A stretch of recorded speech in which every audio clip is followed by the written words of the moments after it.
Pangatlo at huling episode dito sa El Nido, destinasyon San Vicente. Mula sa El Nido, pumunta lamang sa terminal ng van o bus. Limitado lamang ang biyahe ng van direkto San Vicente, may 8 AM at 6 PM. Sa halagang 400 pesos, diretso ka na ihatid sa mismong town proper. Mula sa baba ng van sa San Vicente, pwede ka na ding umarkila ng motor cab na maghatid sa inyo sa napiling accommodation. Kung gusto nyo balik-balikan ng parteng ito ng Palawan, huwag mag-alala sapagkat meron din silang airport na may direct flights galing Manila. May option din lumapag sa Puerto Prinsesa at bumiyahe ng van papunta dito.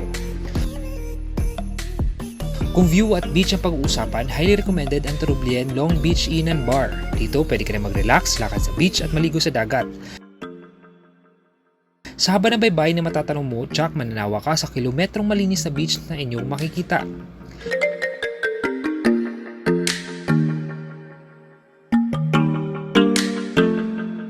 Isang pwedeng puntahan at pinakamagandang vantage point sa buong San Vicente ay Bato ni Ningning. Alam niyo ba ang pinangalan sa isang sikat na teleserye dati ang lugar gawa ng dito ang lokasyon ng set? Umarkila ng habal-habal o di kaya motorcab kung kayo ay marami para makatipid. Mula 1,000 round trip, pwede mo na mapuntahan ito. Ingat lamang pag maulan sapagkat nagiging madulas at maputik ang daanan. Sa taas ng burol, makikita mo ang makapigil hiningang view ng baybayin ng San Vicente. Ang isla ng Palawan ay nakakamaghang puntahan. Para saan pa't sinasabi nila itong the last frontier. Kaya mga biyahero at lakwatsero, tara na sa Palawan!